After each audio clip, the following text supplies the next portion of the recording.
On the 15th August 2022, 6 days after the general elections were held, Mr. Wafula Chebukati, the chairperson of IEBC, announced the following results.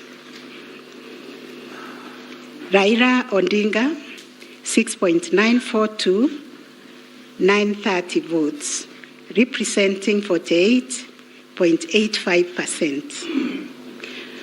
William Ruto, 7.176,141 votes, representing 50.49%.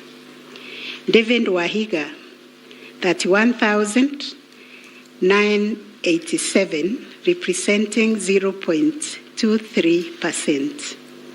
George Wajakoya, 61,969, representing 0.44%.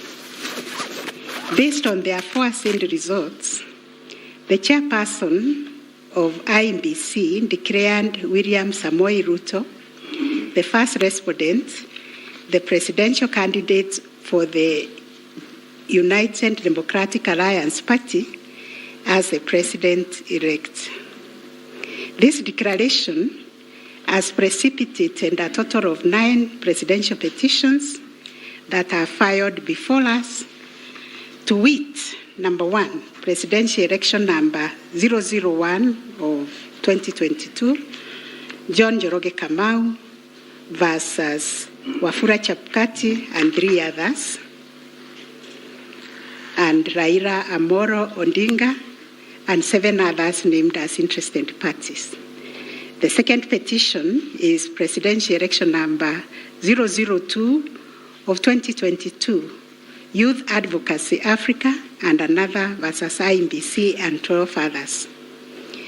Third petition, presidential election petition number 003 of 2022, Kerif Khalifa and 3 others versus IEBC and 3 others. Fourth petition, presidential election petition number 4 of 2022, David Kariuki Ngari versus IEBC and 9 others. 5, presidential election petition number 5 of 2022, Raila Amolo Odinga and another versus IEBC. 6, presidential election petition number 6 of 2022 by Moses Kuria and others versus Honorable Raila Amolo Odinga and 4 others named as interested parties. Number 7, presidential election number 007 of 2022, Okia Omtata Okoiti and others versus IEBC and others. Number 8, petition number 008 of 2022, Julia Nyoka Bichege and others versus IEBC and 3 others. And the last one, but not least, petition number 009 of 2022, Ruben Kigame Richete versus IEBC and others.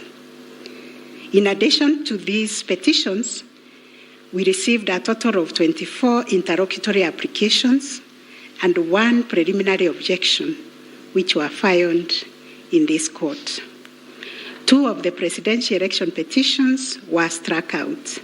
That is petition number 006 and 009 of 2022 for failure to meet the constitutional threshold as set out under Article 140 of the Constitution. On 29 August 2022, this court also admitted 3 amici curiae briefs by the Law Society of Kenya, the Kenya section of International Commission of Jurists, and John Warubengo and 2 others. Upon perusing and considering the issues raised in the remaining presidential election petition numbers 001, 002, 003, 004, 005, 007, and 8, the responses and the submissions filed thereto, this court found that all the 7 petitions substantially raised similar issues and sought similar reliefs. Consequently, on 30th August 2022, this court ordered that the 7 petitions be consolidated and designated Presidential Election Petition number 005 of 2022 as the read file. From the consolidated petition, the responses filed and submissions filed by all the parties, the court crystallized the following issues for determination. And those issues are there. We have repeated them several times. I will not read them. Having considered and deliberated upon the consolidated petition, the attendant responses, submissions, and also considering the amici curiae briefs, we now make the following determination on issue number 1, which is whether the technology deployed by IEBC for the conduct of the 2022 general elections met the standards of integrity, verifiability, security, and transparency to guarantee accurate and verifiable results.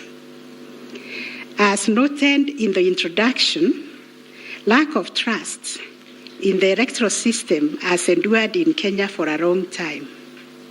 This led to the introduction of electoral technology following recommendations made by the Independent Review Commission on the general elections held on the 27th December 2007, popularly known as the Kriegler Commission report.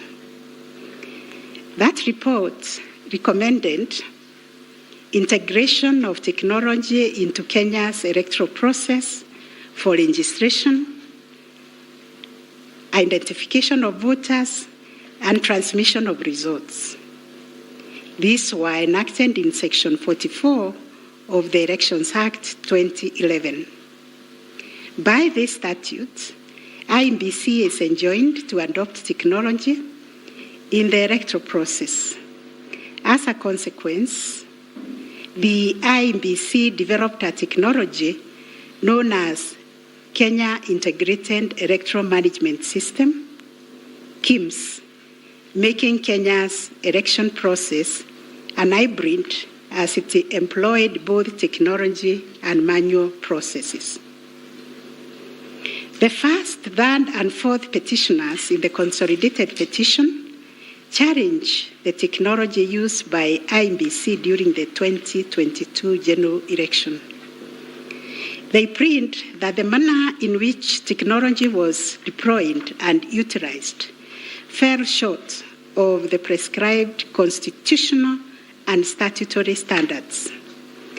As regards the audit of the register of voters, they urge that IEBC, pursuant to its elections operations plan, committed itself to conducting an audit of the register of voters by 31st March 2022. To the contrary, they arrange it only publicly availed the audit report on its website on 2nd August 2022, which was only 7 days to the elections. In this report, it was noted that the auditors established serious gaps and risk to the electoral process, including numerous cases of change of voter stations without knowledge or approval of the affected voters. Grant of voter update privileges in IEBC, IDMs, to 14 user accounts and related to voter registration. Reducing the accountability of user activities in the register of voters. Presence of 11 active generic accounts on the AMBIS application and the 2 MBIS users with the same logging identification. Risking unauthorized system users, possible interference, change of particulars or deactivation of voters in the system. IMBC's failure to set up access, decertification, and user activity review process. And IMBC was also arranged to have failed to respond to requests by auditors for crucial information. On the integrity of the technology deployed, it was the case for the 7th petitioner that in order to comply with Article 86 of the Constitution and Section 44 of the Elections Act, the technology deployed must be simple, accurate, verifiable, secure, accountable, and transparent. On the simplicity of technology, the 7th petitioner contends that the KIMS kits failed the tests as they were not easily usable by ordinary citizens without expert knowledge. They further assert that IMBC was expected to procure and put in place a technology necessary for the conduct of the general election at least 120 days before the election and ensure consultation with the relevant agencies, institutions, and stakeholders. Furthermore, the petitioners arranged that IMBC violated its constitutional duty by delegating the design, implementation, and conduct of the KIMS components of the election to a foreign company, Smartmatic International Holdings, BV. As a result, IMBC staff and the public did not have full comprehension of the KIMS components. They conclude, therefore, that IMBC abdicated and surrendered its role to conduct elections to Smartmatic, and that IMBC vigorously fought any attempt to subject Smartmatic's activities to accountability and transparency, including the safeguards required by Regulations 61, 69, and 75 of the Elections General Regulations 2012. In response, IMBC has submitted that the electoral system met the constitutional threshold, that all the necessary information was accessed only by the authorized persons. The information was accurate, complete, and protected from malicious modification, either by authorized or unauthorized persons. IMBC maintained an audit trail on activities related to information, and that the information was available and could be authenticated through the use of various security features. In further response, IMBC contended that they engaged KPMG on 7th April 2022 to conduct an audit of the register of voters, which was submitted on 18th June 2022. In addition, it issued a briefing on the report on 20th June 2022, summarizing the thematic areas therein and disclosing its findings as well as actions taken to remedy the issues identified. It also conducted its annual audit in compliance with Regulations 11 and 12 of the Election Technology Regulations 2017 and a certification of compliance issued to it on 3rd August 2022. IMBC relied on sworn affidavits by Michael Ouma, Moses Sunkuri, and Hussein Majan on 26th August 2022, which were to the effect that it published the interim report by KPMG on 8th June 2022 and embarked on remedial measures aimed at effecting the recommendations ahead of publication of the final report. It was ascertained that it could not publish the full final audit report, as doing so would compromise the integrity and security of the electoral technology system, considering the provisions of the Data Protection Act, which imposes a duty to protect the data of Kenyan voters. On the other hand, the first and second respondents urged that even if there was failure of technology, it did not vitiate the result of the presidential election. Upon considering all the pleading submissions and the ICT scrutiny and inspection tallying and recount report, which fully examined the IEBC's result transmission system, RTS, we are not persuaded by the allegation that the technology deployed by IEBC failed the standard of Article 86A of the Constitution on integrity, verifiability, security, and transparency for the following reasons.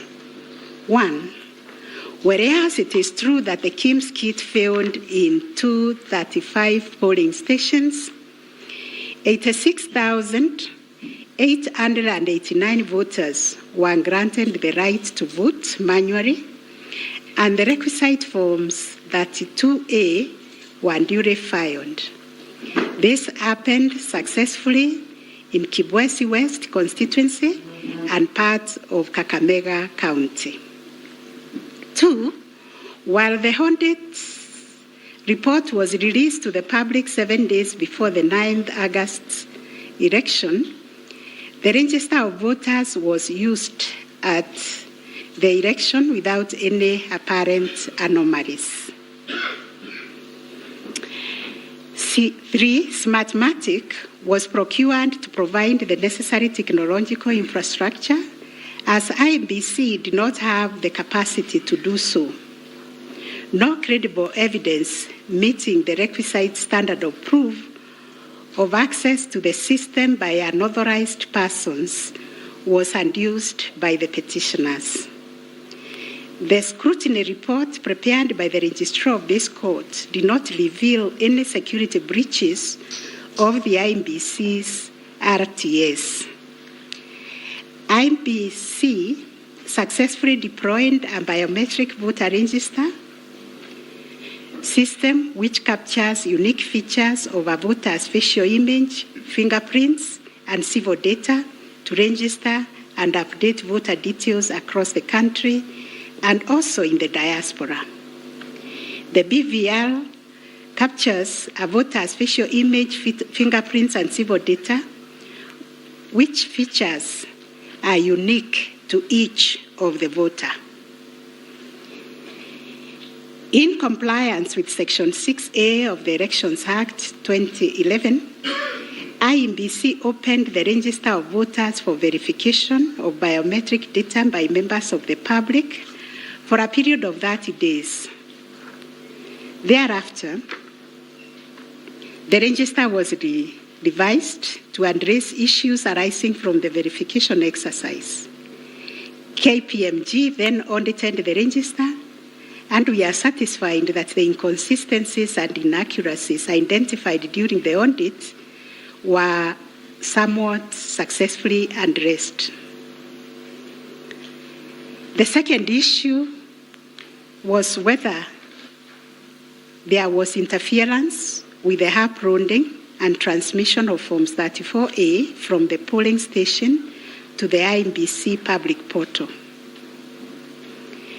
The first petitioner arranged staging that a person who had access to the RTS intercepted, detained, or stored Forms 34A temporarily to convert or manipulate it before uploading it on IEBC's public portal.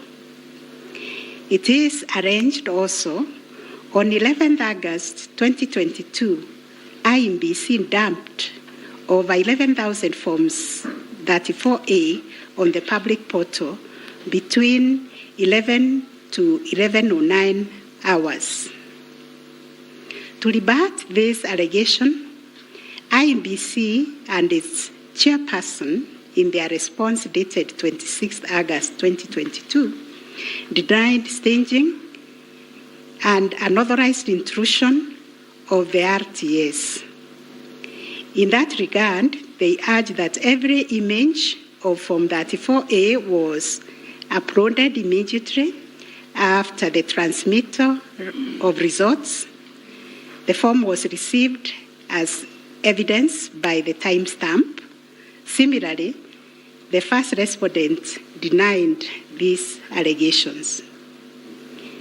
Our finding: 1, no credible evidence was presented to prove that anyone accessed the RTS to intercept, detain, or store Forms 34A temporarily before they were uploaded to the public portal. The allegation that 11,000 Forms 34A were affected by staging was similarly not proved. 2, the allegation that IMBC, its officials and strangers used a tool to tamper with the Forms 34A before converting them to the portable document format, that is PDF, that eventually appeared on the public portal, was sufficiently explained when IMBC demonstrated how KIMS captured and transmitted the image of Form 34A. Accordingly, we dismiss that allegation. 3, during the ICT scrutiny, it turned out that the transmission logs produced in the affidavit of Justice Nyangaya were of no probative value. The registrar's report shows that the original Forms 34A from the contested polling stations, which were allegedly intercepted, were exactly the same as those on the public portal, and the certified copies that were presented to this court pursuant to the provisions of Section 12 of this Supreme Court Act 2011. 4, regarding the allegation that the integrity of the public portal was compromised, this was disproved by evidence of consistent attributes such as unique timestamps, uniform PDF conversions at the polling stations, correct polling station mapping, and consistent KIMS reporting from verification to transmission of results. 6, the RTS was configured on a virtual platform network, VPN, and the SIM cards locked to a specific polling station. The server was also configured to accept results only from authorized and properly mapped KIMS kits. In our view, the petitioners failed to produce credible evidence to the contrary.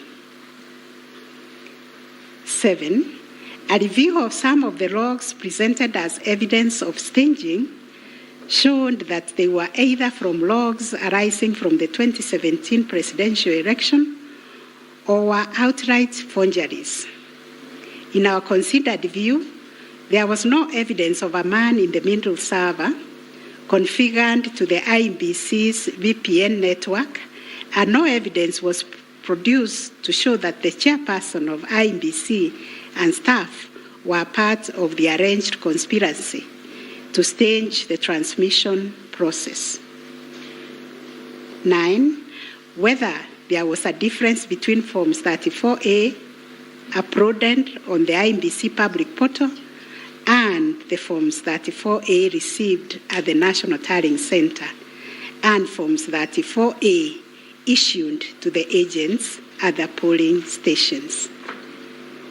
On this issue, The first petitioner's case was that there was deliberate manipulation and tampering with Forms 34A, as demonstrated in the affidavits, to the effect that votes were being deducted from the first petitioner and being added to the first respondent. To support this petition, evidence was contained in the affidavits of Honorable Martha Karua, sworn on 21st August 2022, Celestine Anyango Opio, Arnold Ochieng Oginga, and John Mark Githongo, which was sworn also on 21st August 2022, and a further affidavit sworn on 28th August 2022.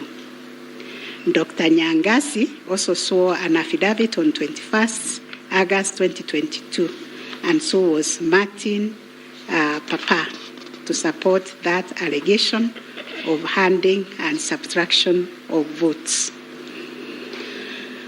On the other hand, IEBC and its chairperson urged that all Forms 34A transmitted to IEBC portal were not interfered with or manipulated. Further, that the Forms 34A signed at the polling station and issued to the agents were identical to the Forms 34A uploaded on the public portal and delivered to the National Tallying Center at the Bomas. It was contended that in any event, IEBC used the original physical Forms 34A to tally, verify, and declare the presidential election results. This court ordered scrutiny of the forms from the 41 polling stations outlined in the affidavit of Celestine Opio to ascertain the allegation of interference. And this is our finding. 1, there were no significant differences captured between the Forms 34A uploaded on the public portal and the physical Forms 34A delivered to Bomas that would have affected the overall outcome of the presidential election. B, no credible evidence was presented to support the allegation that Forms 34A presented to agents differed from those uploaded to the public portal. The report by the registrar of this court confirmed the authenticity of the original forms in the sampled polling stations. The affidavits of Celestine Opio and Arnold Ochieng Oginga, while containing sensational information, were not credible, as the registrar's report confirmed that all the Forms 34A attached to those affidavits and purportedly given to them by the agents at select polling stations were significantly different from the originals, certified copies, and those on the public portal. The purported evidence of Celestine Opio and Arnold Oginga, sworn in their respective affidavits, are not only inadmissible, but are also unacceptable. It has been established that none of the agents on whose behalf the forms were being presented swore any affidavit, that there is nothing to show that they had instructed both Celestine and Arnold to act for them. Yet the two have gone ahead to depone on matters that are not within their knowledge. This court cannot countenance this type of conduct on the part of counsel who are officers of the court. Though it is elementary learning, it bears repeating that affidavits filed in court must deal only with facts which an opponent can prove of his own knowledge, and as a general rule, counsel are not permitted to swear affidavits on behalf of their clients in contentious matters like the one before us, because they run the risk of unknowingly swearing to falsehood and may also be liable to cross-examination to prove the matters deponed. We must remind counsel who appear before this court, or indeed before any other court or tribunal, of the provisions of sections 113 and 114 of the Penal Code that swearing to falsehoods is a criminal offense, and 2, that it is an offense to present misleading or fabricated evidence in any judicial proceeding. Section 114 of the Penal Code states, and I quote, "Any person who swears falsely or makes a false affirmation or declaration before any person authorized to administer an oath or a declaration upon a matter of public concern, and at such circumstances that the false swearing or declaration, if committed in a judicial proceeding, would have amounted to perjury, is guilty of a misdemeanor." One of the most serious losses an advocate may ever suffer is the loss of trust by judges for a long time. Such conduct amounts to interference with the proper administration of justice. The contents of the affidavit of John Mark Githongo, which may contain forgeries, are also dismissed for not meeting the evidential threshold. Those averments contain no more than incredible and hearsay evidence. No admissible evidence was presented to prove the allegation that Forms 34A were fraudulently altered by a group situated in Karen under the direction of persons named in the affidavit and video clip attached to it. As a matter of fact, these 2 affidavits amount to double hearsay and incapable of being proved at each of the rears. We turn to Form 34A for Gacharaigo Primary School, which was sensationally presented by Madam Judy Soweto, advocate, to show that one Jose Camango accessed the RTS and interfered with the result contained therein. This also turned out to be no more than hot air, and we were taken on a wild goose chase that yielded nothing of probative value. The Kim's kit relating to Songonyo Primary School, which bore the same serial number with another, was admitted by IMBC as an inadvertent manufacturer's error. We are also satisfied that the 2 kits and other identifying features that were markedly different, including the timestamps and polling code, and therefore nothing turns on this anomaly. Therefore, to the question whether there was a difference between Forms 34A uploaded on the IBC public portal and those received at the National Tallying Center and those issued to the candidates' agents at the polling station, we have found none. Issue number 4, on whether the postponement of gubernatorial elections in Kakamega and Mombasa counties, parliamentary elections in Kitui, Rural, Kachiriba, Rongai, and Pokot South constituencies, and electoral ones in Nyaki West, in North Imenti constituency, and Koanjenga in Embakasi South constituency, resulted in voter suppression to the detriment of the petitioners, and especially in petition number 5 of 2022. It is common knowledge that IMBC postponed elections for various seats during the general elections of 9th August 2022 due to mix-up of ballot papers in the above-named electoral units. It is the combined case of the first and second petitioners that, in terms of Articles 136, 2A, 177(1), and 181, as read with Article 1 of the Constitution, the chairperson of IMBC had no jurisdiction to postpone elections in those areas. That Section 55B of the Elections Act is inconsistent with the Constitution and therefore void to the extent that it purports to donate to IEBC power to postpone elections in the constituency, county, or ward, contrary to the Constitution, and the postponement undermined the conduct of free, fair, credible elections by depriving the voters an opportunity to vote for all the candidates on the dates stipulated by the Constitution.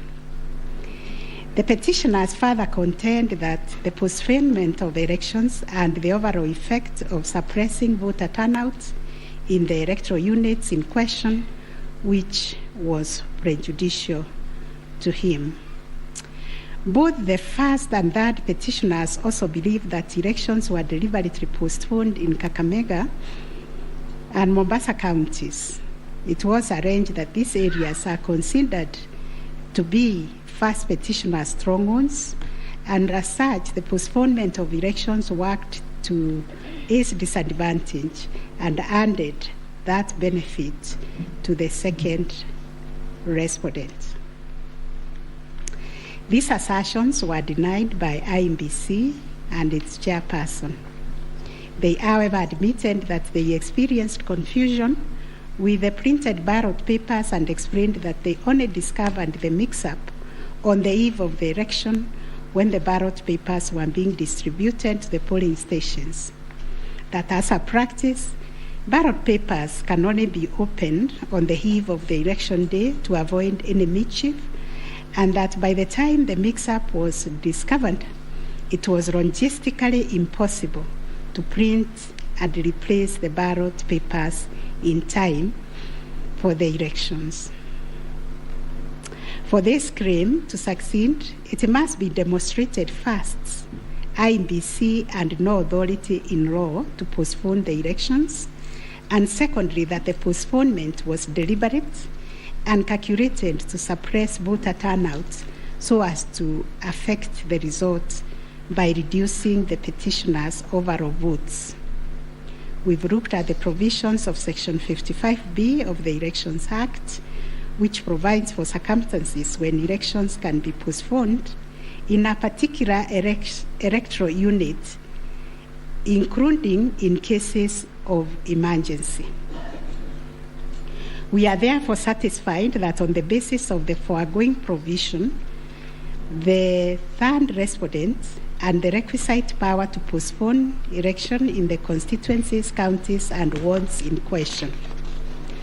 Concerning the allegation of voter suppression, we note that voter suppression is generally recognized as a political strategy which takes many forms, but whose practical effect is ultimately to reduce voting by deliberately discouraging or preventing targeted groups of people from exercising their right to vote and thereby to influence the outcome of an election. It therefore goes against the letter and the spirit of Article 38, which guarantees every citizen the right to make political choices based on universal suffrage. As regards this allegation, it has not been shown that by postponing elections in the named electoral units, IEBC acted in bad faith or was influenced by irrelevant factors and considerations. From the explanation tendered, we are satisfied that the postponement was occasioned by a genuine mistake, which in our view could have been avoided and the members and staff of IEBC been more diligent when they went to inspect the templates in Athens, Greece, where the printing of ballot papers was undertaken. In the absence of any empirical data, we cannot find a basis upon which to conclude, as a matter of fact or evidence, that the postponement affected voter turnout, as a consequence of which the first petitioner alone, as a presidential candidate, suffered disadvantage.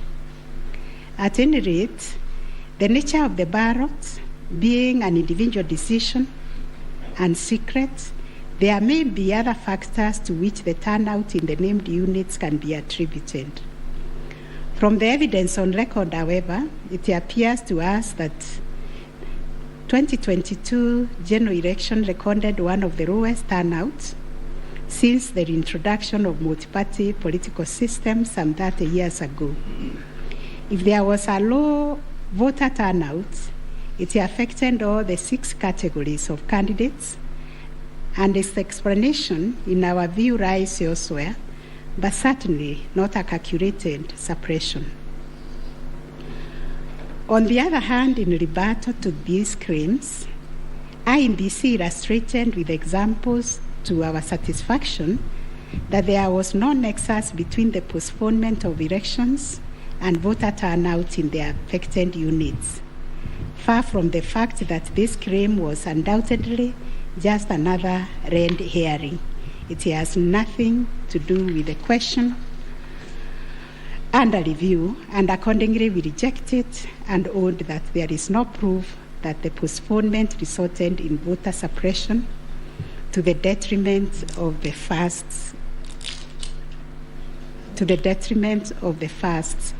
petitioner. Whether there were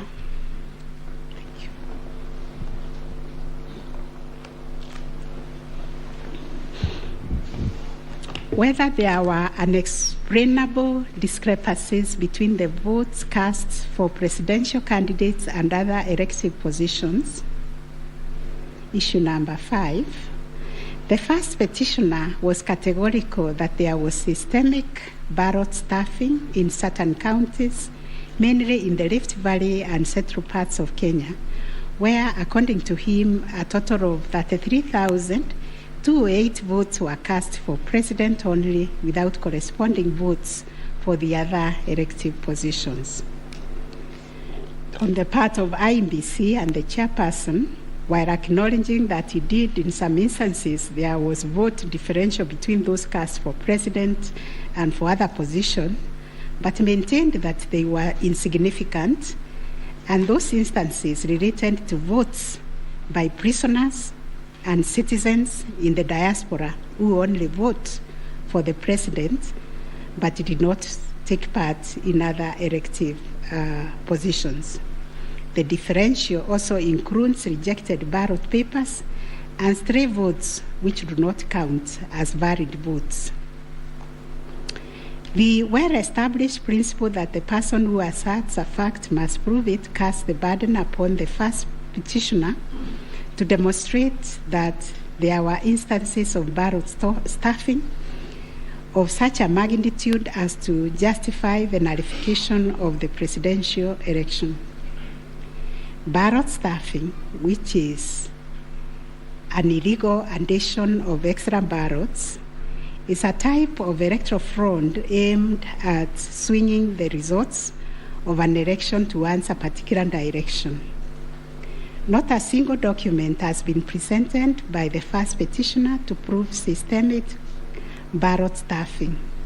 A figure of 33,208 votes relied on in this claim is based on unproven hypothesis that since the number of votes cast for the president is higher than those for other positions, then, without more, it must follow that there was fraud. We find that fraud is a serious criminal offense, and it must be proved beyond reasonable doubt under Section 5N of the Election Offences Act. It is indeed an offense for a person to vote more than once in any election. IEBC has provided a plausible explanation for the vote differential, citing categories of voters who only vote for the president, such as prisoners and Kenyans in the diaspora.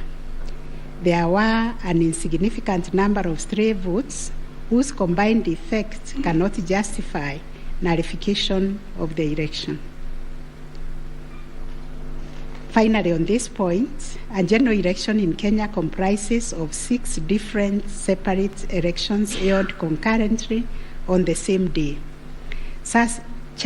elections are held by secret ballot, and one cannot predetermine the voter turnout or how voters will vote in each election. None of the parties has flagged anything so significant that it would have affected the outcome of the presidential election vis-a-vis the other 5 elections held on the same day. We find, therefore, there were no unexplainable discrepancies between the votes cast for the presidential candidates and other elective positions. On issue number 6, whether IEBC carried out the verification, tallying, and declaration of results in accordance with Article 138, 3C, and 138.10 of the Constitution. This issue arises from the printings in all the petitions as consolidated. Based on the said printings, the affidavits sworn in support thereof, and the written and oral submissions by parties, two viewpoints regarding the meaning, scope, and application of Article 138, 3C, and 10 of the Constitution have been advanced. On the one hand, the petitioners submit that pursuant to the foregoing provisions, the role of verifying and tallying of votes as received from polling stations countrywide is vested in the Commission as a corporate entity and not the chairperson of the Commission. It is their argument that the chairperson cannot undertake this task to the exclusion of other commissioners. They submit that the language of Article 138.3c does not envisage a situation where the chairperson can arrogate to himself unfettered authority to verify and tally the results at the National Tallying Center without involving the other commissioners. Such action, they contend, would not only be unconstitutional, but would be sufficient ground without more to nullify an election of a president-elect. In support of their argument, the petitioners cite the Court of Appeal decision in IEBC versus Mainakiai and 5 others as affirmed by this court in the case of Raila 2017.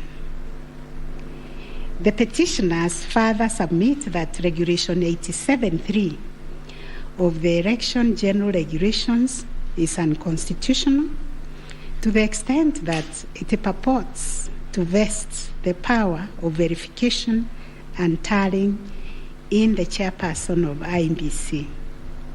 On the other hand, the first, second, and third respondents submit that power to verify, tally, and declare results of a presidential election at the National Tallying Center is the exclusive preserve of the chairperson of IEBC. According to them, there is nothing unconstitutional about Regulation 87.3 of the Elections General Regulations. The said regulation, the respondent submits, makes no mention of commissioners other than the chairperson.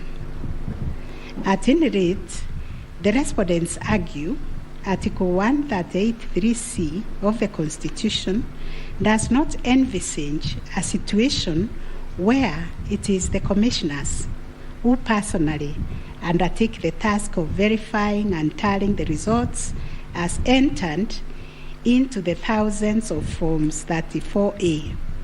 Such an undertaking would be humanly impossible, they submit. For good measure, the respondents submit that Section 11A of the IEBC Act provides that the chairperson and members of the Commission are responsible for the formulation of policy and strategy of the Commission and oversight. In their view, the Act does not contemplate a situation where commissioners would be directly involved in the verification and tabulation of presidential election results.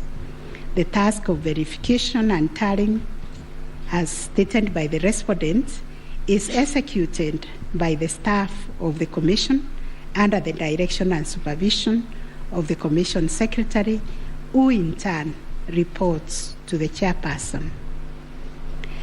As to whether the chairperson acted unilaterally in verifying and tallying the presidential election results at the National Tallying Center, the petitioners claim that he did. This is what happened.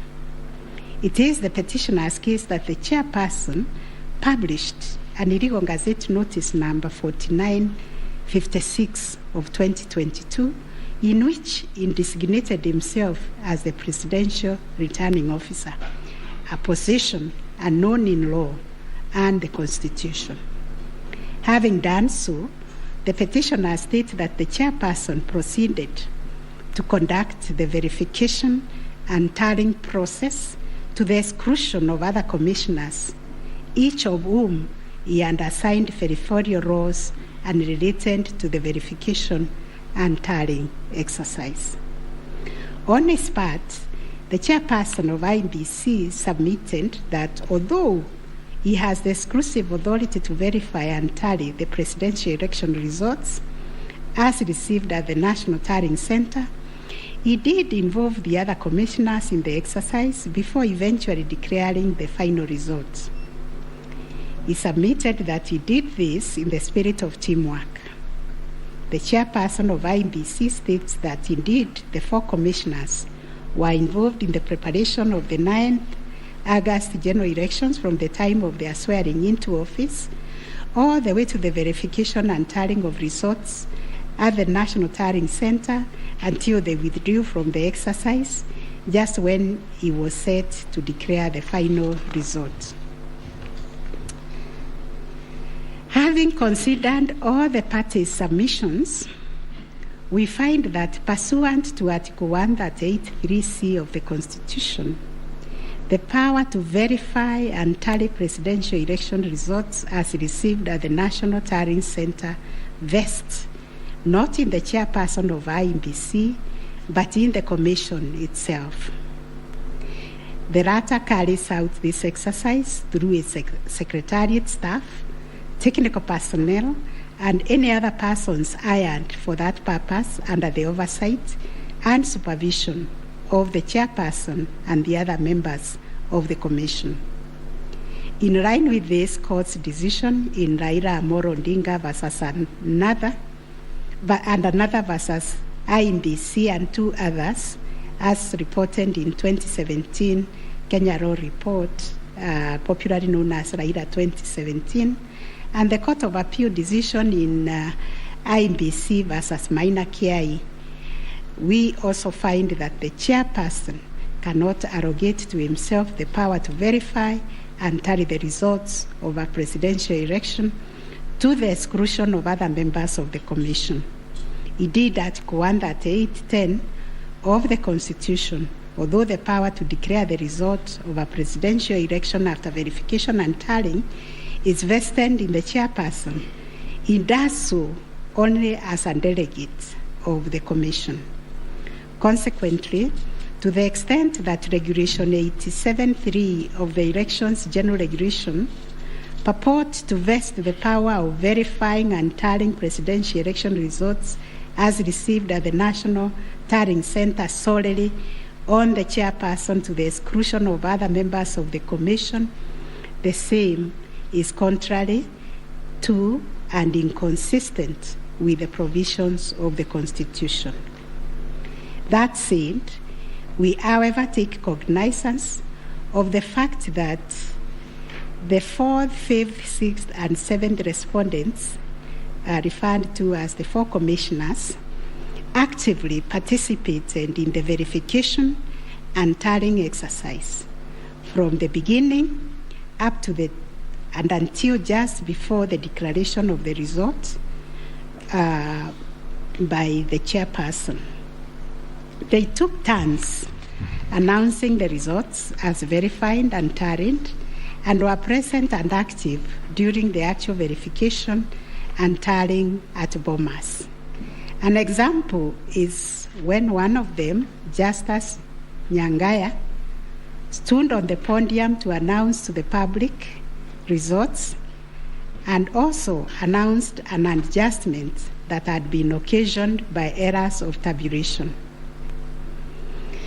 The events of 15th August 2022, therefore, came as a surprise. As the public waited for the chairperson of IEBC to declare the final result, sporadic violence broke out at Bomas. The violence swiftly was contained by the security forces, but there was unexpected drama as two different factions of the commission began to emerge. Kenyans found themselves watching an appalling split screen scenario on their television sets. On one part of the screen was the chairperson readying himself to declare the results in accordance with Article 138(10) of the Constitution. On the other part of the screen were the four commissioners on the runs of the Serena Hotel, Nairobi, from where they announced that they would not own the results that were soon to be declared by their chairperson. The four commissioners informed the public of their rejection of the yet-to-be-announced results, terming them opaque due to the manner in which the chairperson had been conducting the verification and tallying exercise. In his affidavit dated 25th August 2022, Justice Nyangaya affirmed that the chairperson's actions during the tallying and verification exercise at Bomas made it difficult to ascertain the total number of votes cast and the actual number of votes attained by each candidate, so as to enable him authoritatively state the commission and declared accurate results.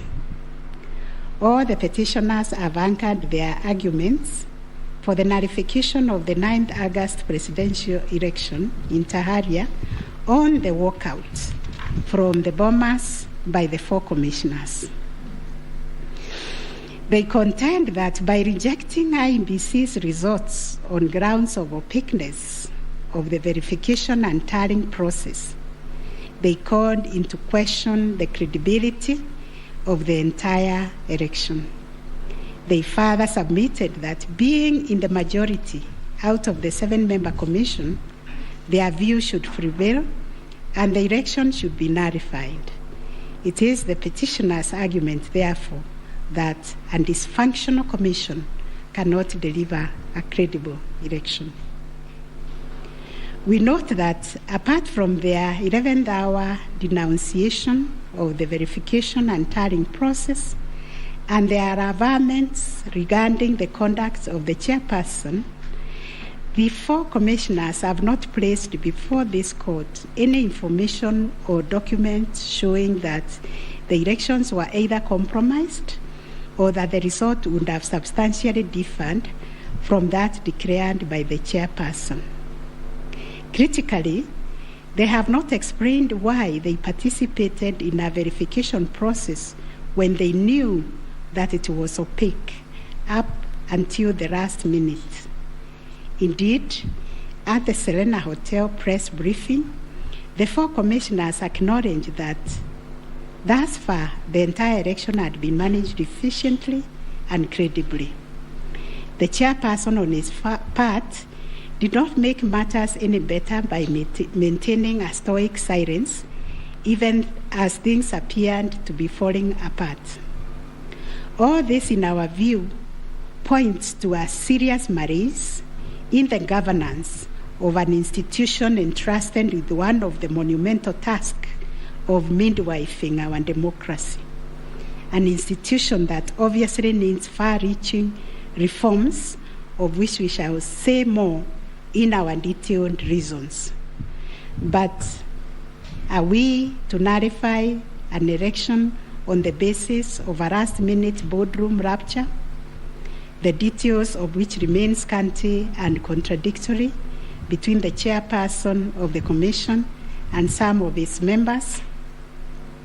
In the absence of any evidence of violation of the Constitution and our electoral laws, how can we upset an election in which the people are participating without hindrance, as they made their political choices pursuant to Article 38 of the Constitution? To do this would be tantamount to subjecting the sovereign will of the Kenyan people to the quorum antics of IEBC. This we cannot do. Clearly, the current dysfunctionality at the Commission impugns the state of its corporate governance, but does not affect the conduct of the 2022 election. In view of the foregoing, we are satisfied that notwithstanding the divisions apparent between the chairperson and the 4 commissioners, IEBC carried out the verification, tallying, and declaration of results in accordance with Article 138, 3C, and 10 of the Constitution. Issue number 7, whether the declared President-elect attained 50+1 of all the votes cast in accordance with Article 138 of the Constitution.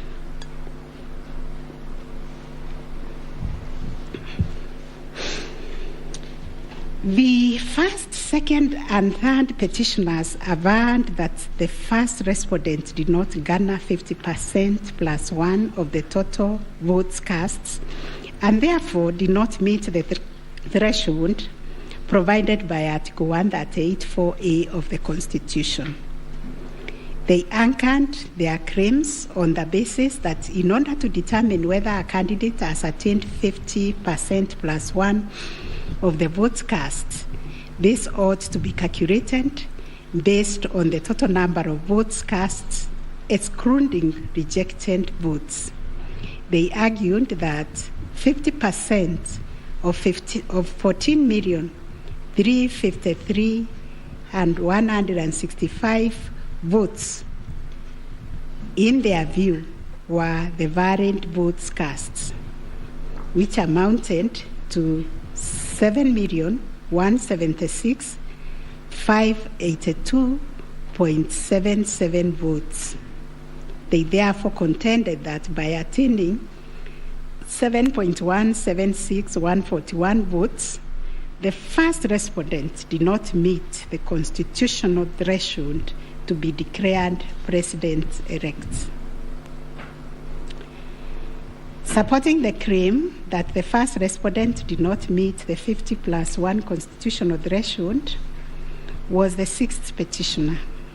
His contention was founded on the backdrop of a press briefing issued by the chairperson of IEBC after the official closure of voting on 9th August 2022. According to the 6th petitioner, the chairperson of IEBC announced that the voter turnout was 65.4% of the total number of registered votes based on the verification of the KIMS kits which were functional during the process of voting. In addition, the 6th petitioner urged that the voter turnout of 65.4% did not include some 238 polling stations where the KIMS kit had malfunctioned, necessitating use of the manual register. It was therefore urged that the minimum number of votes cast could not be less than 14,466,779. Additionally, that this number was bound to increase once the number of votes from the areas that used the manual register were included. The 6th petitioner further claimed that a summation of the minimum number of votes cast and untallied manual votes would represent the actual voter turnout. In challenging the declaration made by the chairperson of IEBC, the 6th petitioner averred that the final tally, published in Form 34C, only accounted for 14,326,641 votes cast, including some 113,614 rejected ballots. The sixth petitioner contended that this tally did not factor in some 140,138 votes cast using the manual register. The sixth petitioner computed this number by subtracting 14,326,641 declared votes cast from 14,466,779 generated by the sixth petitioner as representing 65.4% of the voter turnout. Referring to the tallies in Form 34C, the sixth petitioner summed the number of votes cast for each candidate as follows. Raila Odinga, 6,942,193. William Ruto, 7,176,141. Wahiga Mwaura, 31,987. And George Wajakoya, 61,969, adding to a total of 14,213,027. He then added 138,000 arranged to be entered in the votes, and this yielded a total of 14,353,165 total valid votes, which the sixth petitioner used to compute the percentages garnered by each candidate as follows. William Ruto, according to him, garnered 49.9%, Raila Odinga 48.3%, Wahiga 0.22%, and Wanjakoya 0.3%. It is on this basis that the sixth petitioner grounded the claim that none of the candidates met the constitutional threshold as set out in Article 138(4)(a). IEBC and its chairperson disputed the sixth petitioner's claim. They submitted that the declaration of results is based on the number of people identified as having voted on the Kim's kit and not the total persons on the voters' register as arranged. They contended that the final voter turnout, comprising of the voters who were identified through the Kim's kit and those who voted manually, was 64.76% and not 65.4% as arranged by the petitioners. They urged that the announcement error by the chairperson of IEBC on 10 August 2022 was immediately clarified during the same press briefing.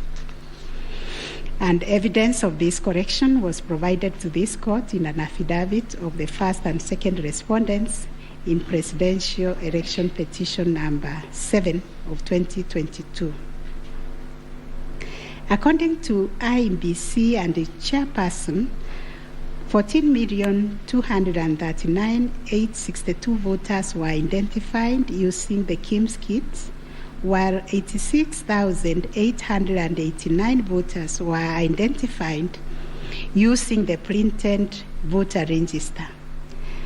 Therefore, the total valid votes cast were 14,213,137, while the total number of rejected ballots were 113,614, constituting 14,326,751 total votes cast.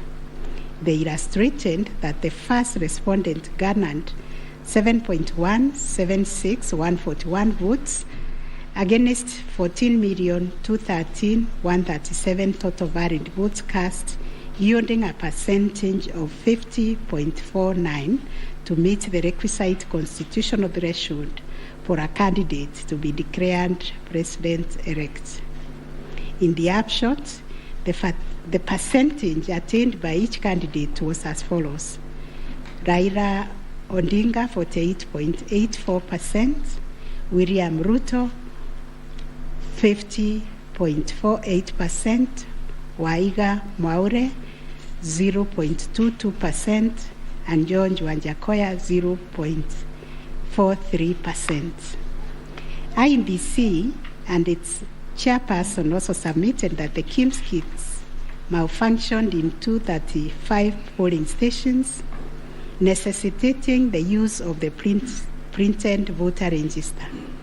In these polling stations, backup KIMS kits were later deployed for purposes of results transmission. The first respondent, in response to the question of 50+1 constitutional threshold, maintained that he attained the threshold under Article 138(4) of the Constitution as elaborated by the IEBC and the chairperson. This court has considered the differing formulas and threshold arguments presented by various parties to this petition, while the first, second, and third petitioners raised pertinent questions connected to this issue. We shall address them together with those of the sixth petitioner, who has addressed and focused on the issue as specifically framed in detail. It must be restated that the case made by the sixth petitioners concerns a data-specific threshold as enunciated under Article 138(4) of the Constitution, that without attainment of which there can be no declaration. This data-specific threshold is what this court declared in John Aaron Mwau and two others versus IEBC and others. Petitions numbers 2 and 4 of 2017, consolidated, referred to as the ultimate yardstick for determining the winner in a presidential context. In Raila Odinga and 5 others versus IEBC, petition number 5, 3, and 4 of 2013, this court asserted that rejected ballot papers do not constitute a vote cast to be included in calculating the final tally in favor of a presidential candidate. We are not persuaded by amicus curiae's brief, that is Law Society, who attempted to persuade us to consider our position on this finding.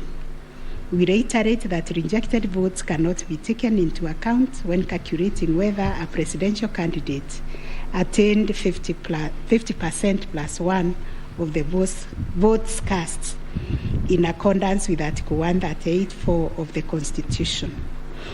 Similarly, in the same Raila 2013 case, the court further laid down the parameters of burden and standard of proof in electoral disputes. More specifically, the burden and standard of proof required in disputes challenging the outcome of a presidential election. And this is what the court said, I quote, "In the case of data-specific electoral requirements, such as those specified in Article 138(4) of the Constitution, for an outright win in the presidential election, the party bearing the legal burden of proof must discharge it beyond any reasonable doubt." The question that follows was whether the petitioners challenging the attainment of 50% plus 1 constitutional threshold and the computation by the sixth petitioner in general met the standard of proof settled by this court in Raila 2013 case. The premise of the sixth petitioner's percentage computation was a press briefing made by the chairperson of IEBC on 10 August 2022, when the evidential burden shifted to IEBC and its chairperson, as it does in election cases. They produced video evidence correcting the percentage voter turnout to read 64.6 at the time of the briefing. This percentage, however, did not include reports from all the KIMS kits and 86,889 voters who were identified manually using the printed register of voters. In our view, the assertion by the sixth petitioner that the percentage voter turnout was firstly predicated on the uncorrected percentage given by the chairperson of IEBC was negated by evidence adduced to prove the correction. Secondly, the sixth petitioner based his percentage of voter turnout on the total number of registered voters, while the chairperson of IEBC made reference in the press briefing to the number of registered voters who were identified through the Kim's kit progressively. The sixth petitioner also asserted that rounding off of votes cast in a presidential election as a means of assessing the threshold under Article 138(4) of the Constitution kills and bars voters, which is illegal and unconstitutional. We have deliberated on this proposition and found that it is not mathematically sound and that the rounding off done by IEBC and its chairperson was correct. Consequently, we find that the petitioners did not provide a watertight case to warrant the setting aside of the results of the presidential election on the basis of not having met the threshold provided under Article 138(4)(a) of the Constitution. On the voter turnout, therefore, we find that the formula predicated on the number of voters identified through Kim's kit progressively and used by IEBC and the chairperson to generate a percentage of 64.76% was correct. Having settled the issue of voter turnout, we must ask ourselves whether in the making of the declaration, the chairperson of IEBC applied the formula in Article 138(4) of the Constitution, which is total votes cast less rejected votes divided by 2 must always give 50% plus 1 vote. Given the numbers that were presented to us by IEBC and the chairperson, this would translate to 14,213,137 divided by 2 plus 1, which makes 7.106569. The question that must inevitably follow is whether this formula, when applied, will confirm that 7,106,569 votes is less than 7.176,141, which represents the number of votes received by the first respondent. We find that it is, as such, on the basis of the foregoing formula and from the numbers provided by IEBC and its chairperson and the declaration by the chairperson of the president-elect on 15th August 2022, it is our finding that the declared president-elect attained 50% plus 1 of all the votes cast in accordance with Article 138(4) of the Constitution. Issue number 8, on whether there were irregularities and illegalities of such magnitude as to affect the final result of the presidential election.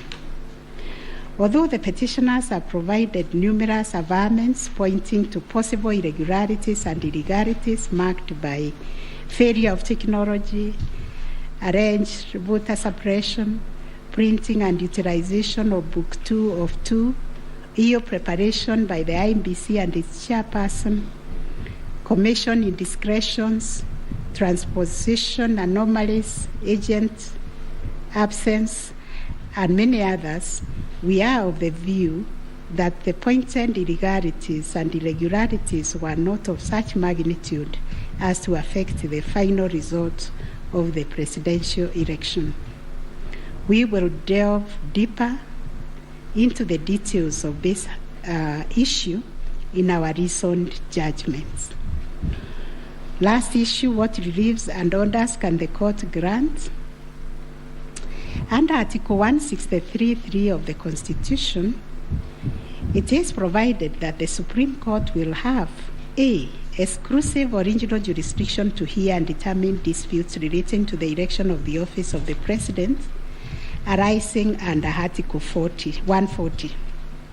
And Article 140 provides, I quote, a person may file a petition in the Supreme Court to challenge the election of the President-elect within 7 days after the date of the declaration of the results of the presidential election. 2, within 14 days after the filing of a petition under Clause 1, the Supreme Court shall hear and determine the petition, and its decision shall be final. If the Supreme Court determines the election of the President-elect to be invalid, a fresh election shall be held within 60 days after the determination. In exercising its jurisdiction pursuant to these provisions, the court sits as an election court with a mandate to determine the validity or otherwise of the election of the President-elect. It is clear to us that the jurisdiction of the court is quite circumscribed in terms of the orders or reliefs it can grant following the hearing and determination of the election petition under Article 140 of the Constitution. In the event the court determines that the election of the President-elect is invalid, it must make an order nullifying the election. Consequently, it has also to make an order directing IEBC to hold a fresh election within 60 days after the determination. Should the court determine that the election of the President-elect is valid, it shall issue a declaration to that effect. The court has then, as a matter of course, to make an order dismissing the petition with or without cost, as the case may be. In the strict sense, therefore, these are the only orders that the court may make under the Constitution. The court cannot assume jurisdiction that goes beyond the purview of Articles 163(3) and 140 of the Constitution. However, nothing stops the court from issuing orders or reliefs by way of recommendations. Indeed, since 2013, this court has issued many recommendations arising from the determination of 3 petitions challenging the election of the President-elect. The recommendations are meant to improve our electoral landscape and hence aid in the development of our democracy.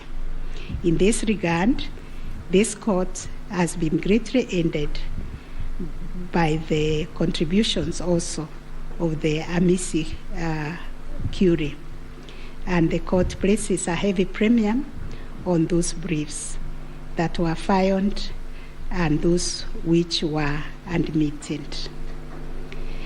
The final orders made by the courts. This is a unanimous decision of the court, and we make the following orders. 1, the presidential election petition number E005 of 2022 as consolidated with the presidential election petition numbers E001, 2, 3, 4, 7, and 8 of 2022 are hereby dismissed. As a consequence, we declare the election of the first respondent as President-elect to be valid under Article 143 of the Constitution. This being a matter cutting across the public interest, we order that each party do bear their own costs. It is so ordered. And finally, the court has asked me to also acknowledge, although we'll do it in the long draft, the enormous contribution made by counsel in these proceedings, and also the orderly way the counsel, all the advocates and parties conducted themselves. They remained seated throughout the proceedings. That is the judgment of the court, a unanimous one. We shall issue a media summary to help the media summarize the case. I think that is all. Thank you very much for coming.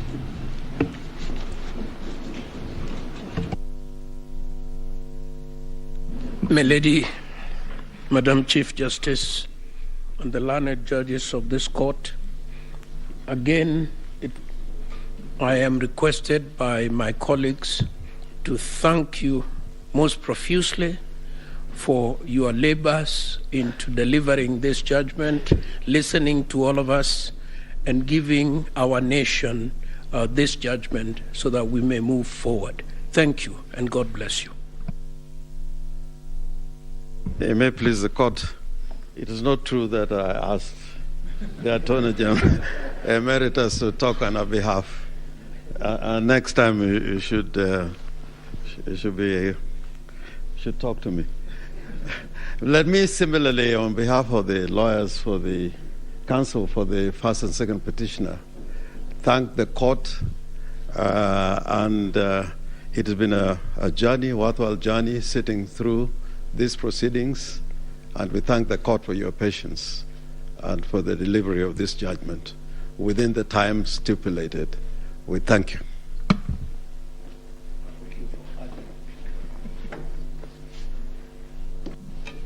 Madam President, members of the court, I wish to request just a couple of minutes for the chairperson of the Law Society of Kenya to make a few remarks in appreciation of the work that the court and Kenyans have done on this exercise, if you allow. Thank you. I call upon Mr. Eric Theuri to come and make his remarks. It is also his birthday. I would have sung happy birthday for him.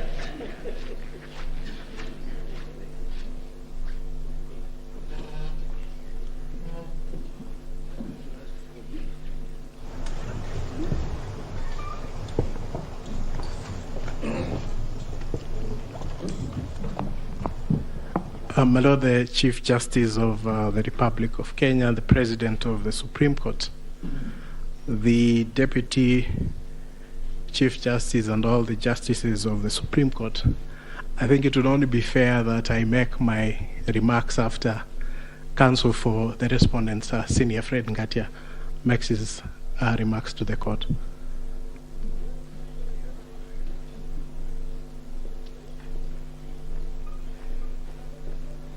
Madam Chief Justice, thank you very much. It's so kind for the President to acknowledge that age goes before youth. Mine is to thank the court, to thank my learned friends for the effort we all expended. We thank this court for clarifying certain issues, and we look forward to a less corrosive 2027. Thank you very much.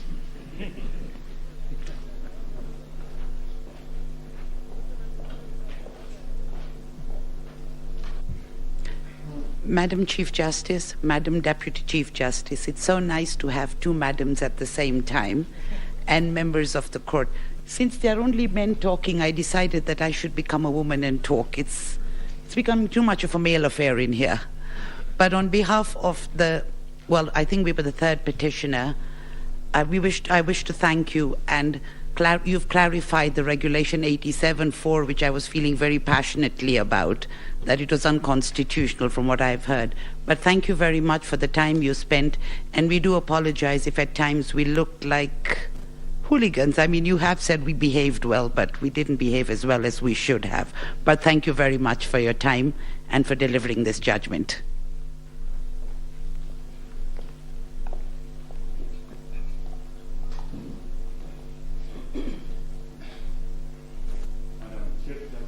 Madam Chief Justice, Madam Deputy Chief Justice, members of the court, I, on behalf of Attorney General, take this opportunity to thank you most sincerely for a great job done and for the courage to clearly define the limits of the law, which will help us empower IBC on the way forward, and hope that this might be the last of the petitions after elections once we carry out a proper elections based on your guidelines. Thank you.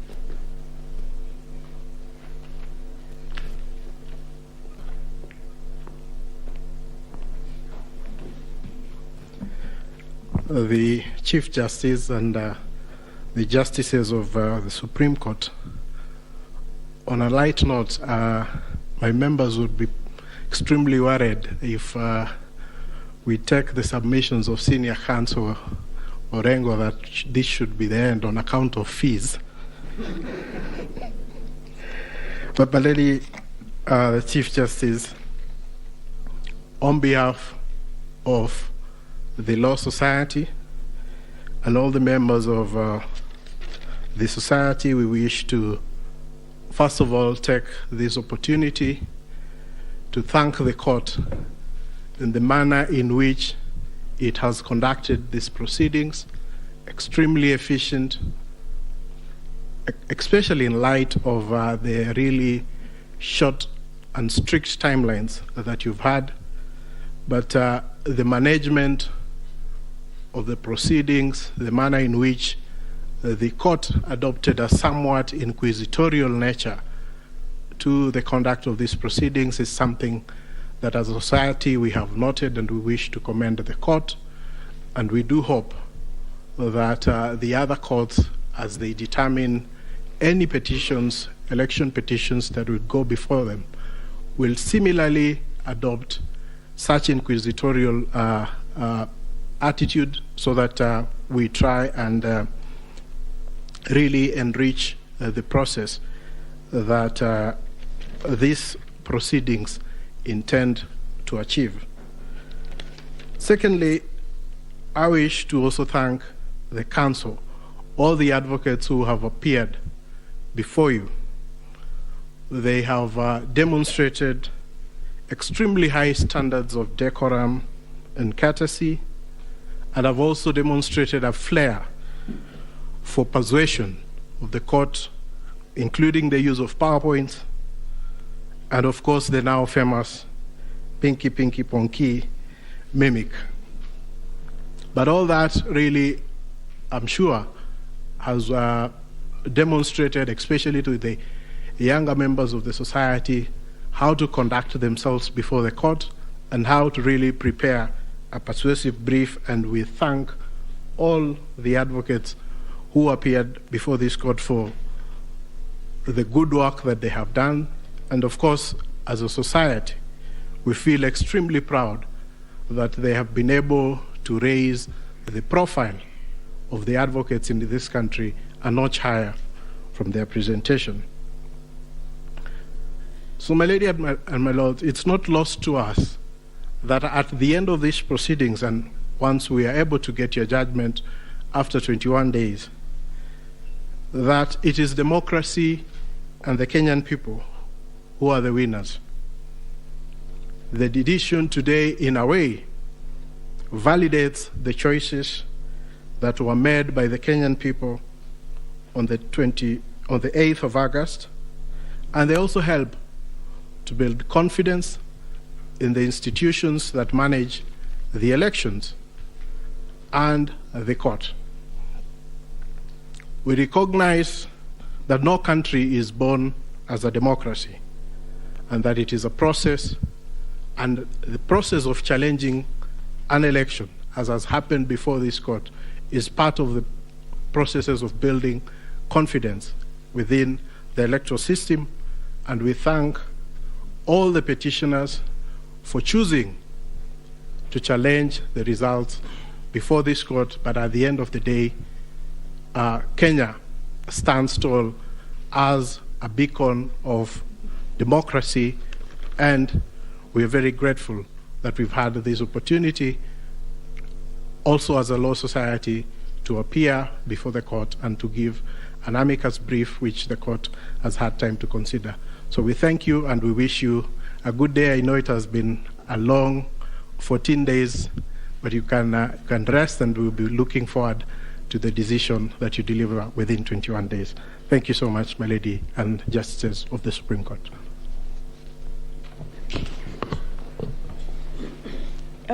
Thank you, Mr. President. I have been asked by the president of our court to react to your submissions, and in so doing, I am obliged to say that we are truly humbled by the statements that you have just made. More humbled because those statements come from both sides of the divide. And thank you for appreciating what we have to do within a very short while. Thank you for appreciating that it wasn't our wish that we were doing what we were doing. We were doing the wish of the Constitution of Kenya 2010, the laws of the Republic, the facts of the cases that you placed before us, and the evidence in rebuttal. We know that, and we have repeatedly said this, the President and I, whenever we have had time to talk to you in other fora, that we are incomplete without this side of the bar. We are incomplete without the advocates. We thank you. We will get opportunity to do that in the main judgment, in the reasoned judgment. But we really appreciate your industry. We were impressed by the submissions you took. And we were impressed, and we said this the last 3 days, I'll tell you something about that in a minute, by how deeply you believed in your clients' cases. That we think is a mark of an extremely grown legal profession, and we ask that you do not bring the bar down. You keep taking it up. In any contest of whatever nature, and even if we say there are no winners and losers, and even if we say that the winners are the Constitution and the people of Kenya, the truth is that some 6 million Kenyans will not be happy today. But that's the nature of the work we do. What we hope, and we hope you can advise your clients and our brothers and sisters that are the Kenyan people, that is what was expected. One side had to win. One side had to be in total or a great extent of compliance with the Constitution and electoral law than the other side. That's how we saw it. We thank you very much. We, the 7 of us, have not slept since we parted company on Friday. I think it is showing on our faces. And we thank you that you appreciate that we work under difficult circumstances, especially because of time. As ground rules, we agreed when we left you here on Friday that we would not pick any of your calls. A lot of you called us, but we just couldn't pick your calls. And I hope you understand that we couldn't. We saw that you were trying to call us, but we just could not pick the calls. I hope you understand.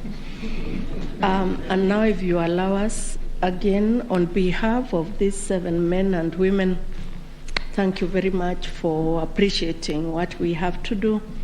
Thank you for giving us the honor to serve this country in these capacities. And let's hope that we can continue to grow our democracy this way. And thank you very much for everything you also do for the country. And now you allow us to go home and sleep. Thank you. The court is adjourned.